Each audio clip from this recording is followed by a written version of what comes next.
Okay. Take one. Welcome to the,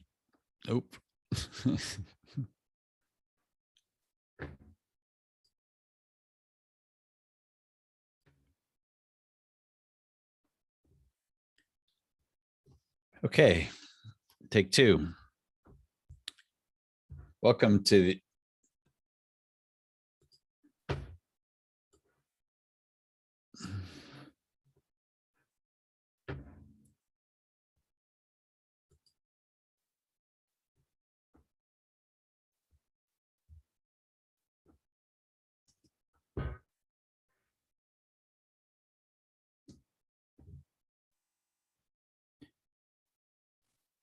okay, take three.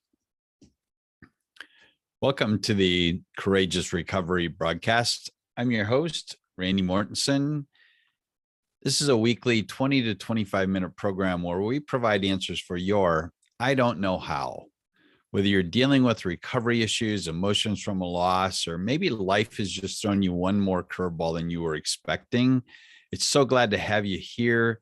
Today, we're going to cover the topic of dealing with pain in recovery. And this is an appropriate topic, whether you are the person who's the addict or the alcoholic, or maybe it's porn addiction or sex addiction or an eating disorder. It doesn't matter whether you're that person or you're a loved one, a mom, a dad, or a husband, a spouse, a son or daughter. Dealing with pain and recovery is a very sensitive topic, but one that needs to be talked about more, quite honestly, in my opinion. And it's always great to see that we do have people literally from coast to coast and around the globe joining the broadcast and listening to it. Thank you for taking time from your busy schedules to connect, depending upon what platform you're watching or listening to this on. You should see a chat box. If you see a subscribe button, please subscribe. And if you're on a platform that allows you to leave comments, please do, because we hugely value those comments that you leave for us. And if you do have a request for some additional information, please go to my website, which is at randymortensen.com. That's Randy, last name Mortensen, MORTENSEN.com. On the front page of that website, there is a 21-point assessment that's a tool to determine whether you or a loved one actually qualifies for one of my programs that is called the Lifestyle Champion Cohort. So without further ado, I want to just do a deep dive into this topic that is dealing with pain and recovery. And I just love to talk about this topic and share tools. I just shared it as the opening night session at the Lifestyle Champion Weekend for Men event that was just this past weekend up in the great state of Minnesota. And it had just significant impact on the guys that were attending. And I thought it appropriate to share it on this episode of Courageous Recovery podcast. And there's a verse in Romans, it's verse 28 in Romans chapter 8. And it says, "And we know that in all things, God works for the good of those who love them." Let me read that again. "And we know that in all things, God works for the good of those who love him." So my goal with this episode and just talking about this topic, my goal is to help the listener understand that changing how we think about pain can help us draw closer to God. Changing how that we think about it, changing the mindset can help us draw closer to God. And it will help us in trusting him more. And it will provide sensitivity in serving others even. And it allows us to be better witnesses to the world. Once you've gone through items involving pain, that allows you to be a better witness and to serve others. And I like this quote that I've heard a few times, and I believe it was Pastor Rick Warren that came up with this quote. He said, "Pain without purpose is unbearable." Let me say that again. Pain without purpose is unbearable. And it's very interesting as you take a look back in history. And it's amazing to me how people can deal with just enormous amounts of pain. Think about the woman that's dealing with childbirth. Certainly there's some excruciating levels of pain, but yet I don't know of a mom yet that would say that it just wasn't worth it. It's a huge blessing to deliver that child and to see that child mature and grow up. And there's also some painful surgery that people that I know have gone through. But in the case of the mom and in the case of that painful surgery, the person that was going through that pain knew it had a purpose. And God really wants to change how we think about pain. We can use pain to draw closer to God. We can use pain to trust him more. We can use pain to become more sensitive in serving others. Because as I said a minute ago, once we've gone through that pain, then we can use our story to make an impact and to be a witness to the world, and specifically to those that are struggling with the pain that you've endured. So in this discussion, we're going to see how God uses our pain for good in our lives and in the lives of others. There's a verse in 2 Corinthians 7, verse 9. It's so 2 Corinthians chapter 7, verse 9. And here's what it says. Now I am glad because of the pain, or because of your troubles, it turned you to God. Why might people in pain run away from God instead of running to God? Why might they do that? It's because they don't know the true purpose of pain. And when people begin to run toward God instead of running away from God, that's how God can use those painful trials to bring comfort and to bring healing. And it's important for each and every one of us to have a personal example of how their pain maybe turned them toward God. And in 2 Corinthians, again, chapter 1, verse 4, it's written that he, meaning God, comforts us in all of our troubles so that we can comfort others. Let me say that again. In 2 Corinthians chapter 1, verse 4, it says, God comforts us in all our troubles. Why? So that we can comfort others. Why is it easier to help others in pain if you're in the same pain or have experienced that pain? It's because as you emerge from those moments, that's when you become an expert to others that are still struggling with it. And in the next two verses in the first chapter of 2 Corinthians, it says, when we are weighed down with troubles, it is for comfort and salvation. For when we ourselves are comforted, we will certainly comfort others. Or it says, we will comfort you. And then you can patiently endure the same things we suffer. It just blows my mind how 2,000 plus years ago, there was the wisdom coming out of the Bible. Because again, I want to remind you that the Bible tells us not to waste our pain, but instead to let it become part of our ministry. How can you turn your painful experiences into a ministry that can help others? That's the question that I want to offer to you today. How can you turn your painful experiences into a ministry or a message that can help others? In Philippians 1:12, it says, and I want you to know, my dear brothers and sisters, that everything has happened to me here has helped to spread the good news. When Paul was a prisoner in Rome, he wrote letters that became the New Testament. And he then wanted his pain as a prisoner to be a message to those that felt that they were trapped. And I'm going to share in a minute 5 ways that we can use that pain for good.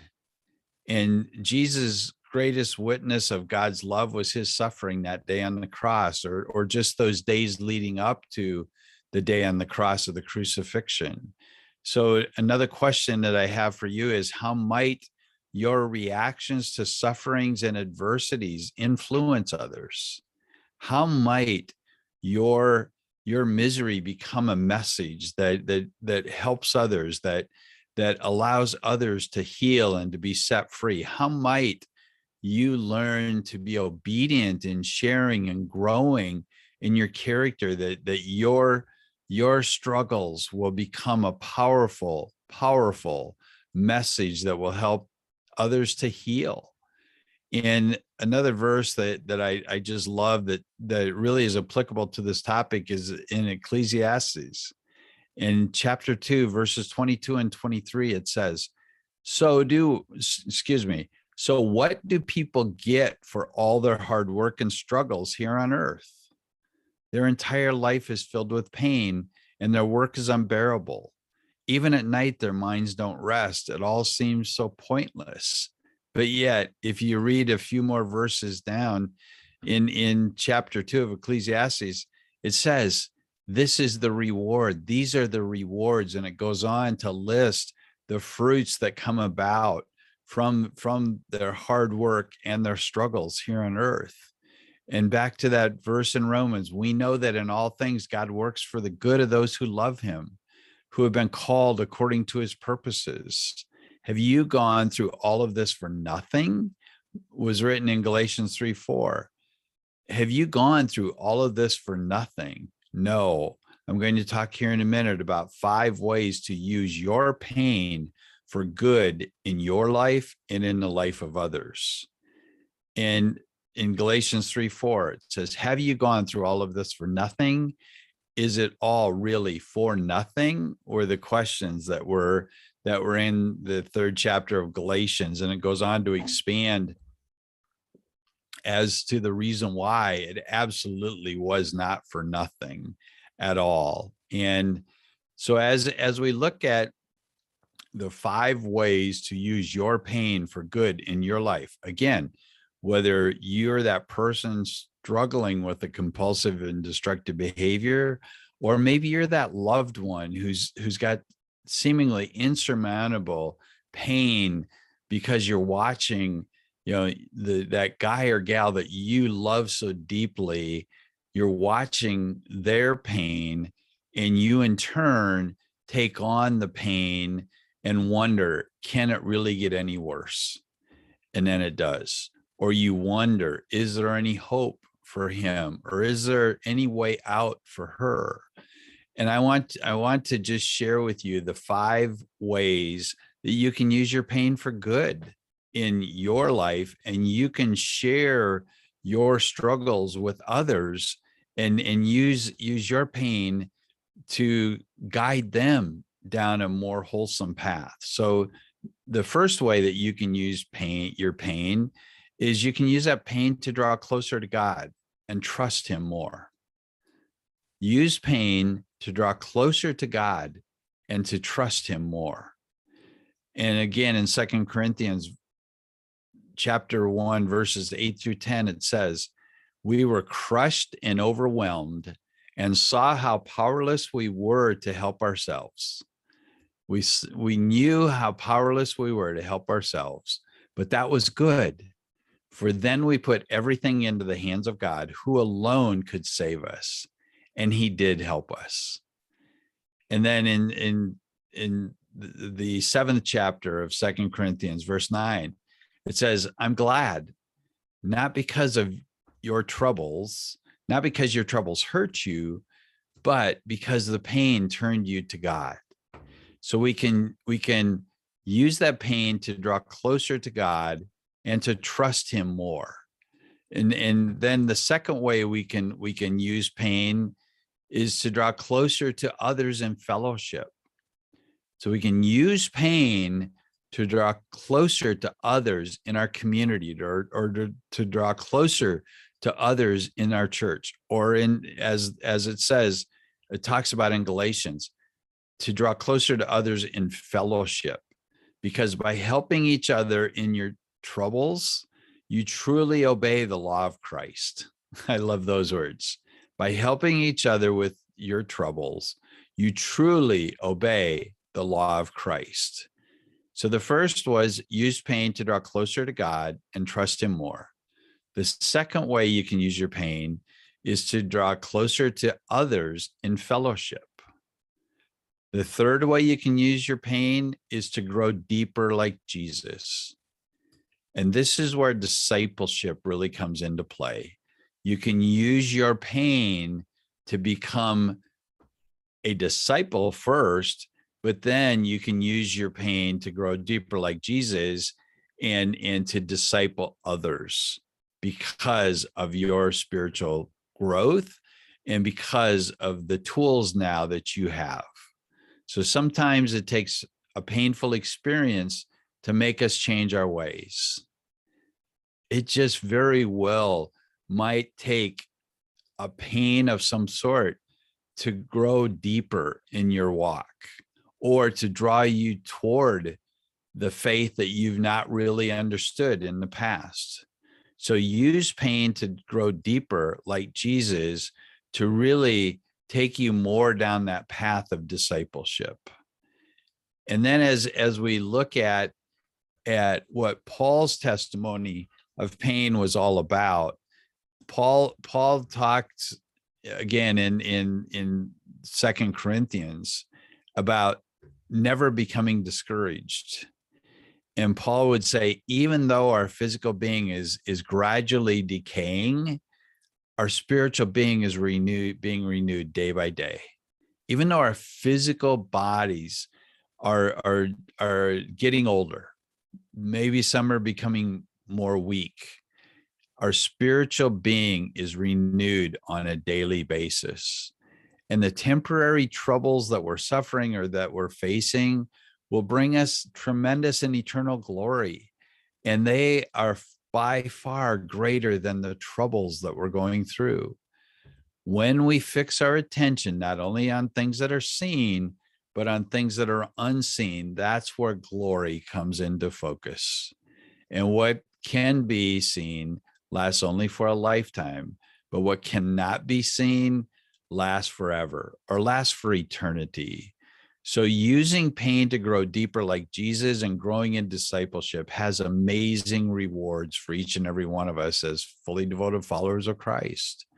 The fourth way that you can use pain is to be more sensitive in serving others. So it's not only growing to be more of a disciple, but it's also to be more sensitive in serving others.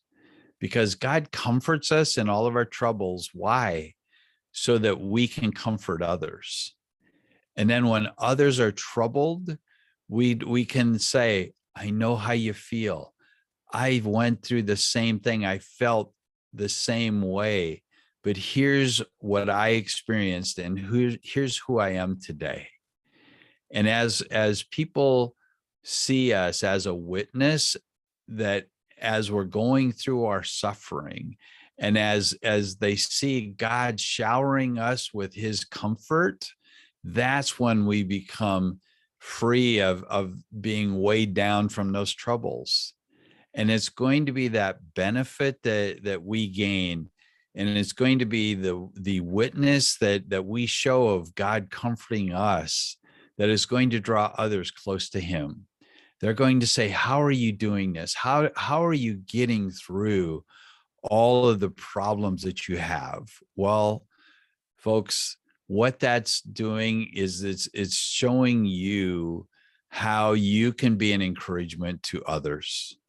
And you being able to patiently endure the challenges that you have will be a witness to others that are struggling.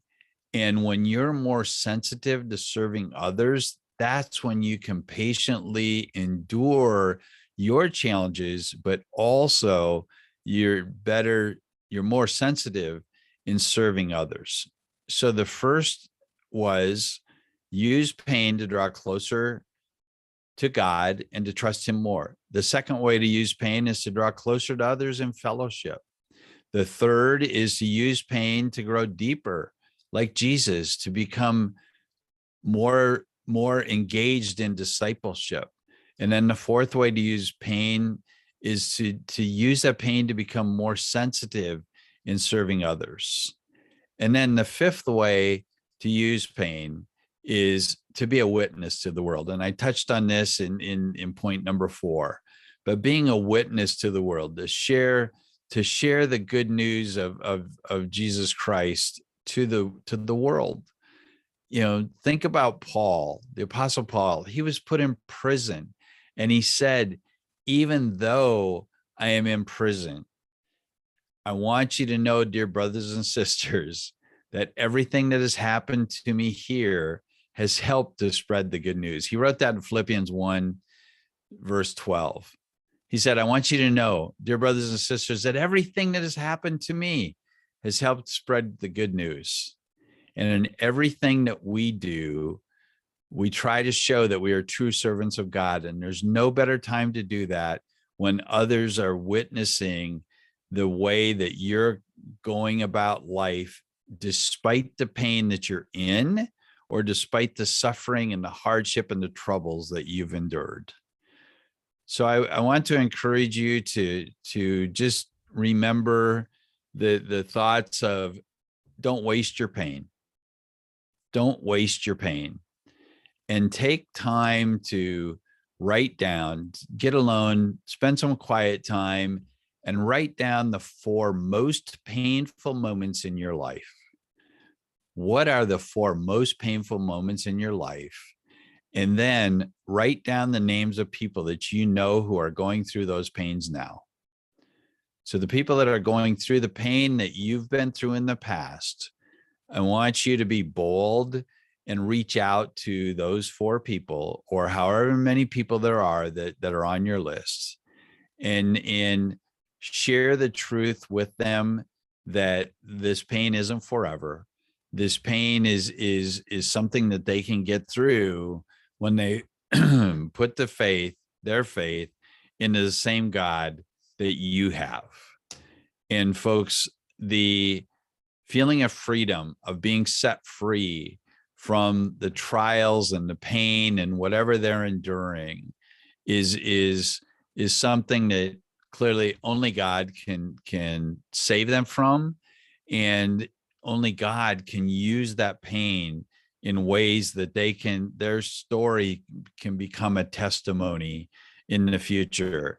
Because as they witness you enduring those challenges, they're going to see that lifestyle champion that's within you thriving. They're going to see that lifestyle champion who has now been in a position to be evaluated in where they are today, and to be in a position of gaining the tools or being equipped that they can now help others. And then the third phase of this journey of becoming a lifestyle champion revealed is that now they have learned, you have learned, and they will learn how to enjoy the new life, the new freedom that they have in their life and in the people around them. So if you'd like more information about my Lifestyle Champion cohort, go ahead and just text champion to 66866. That's champion to 66866.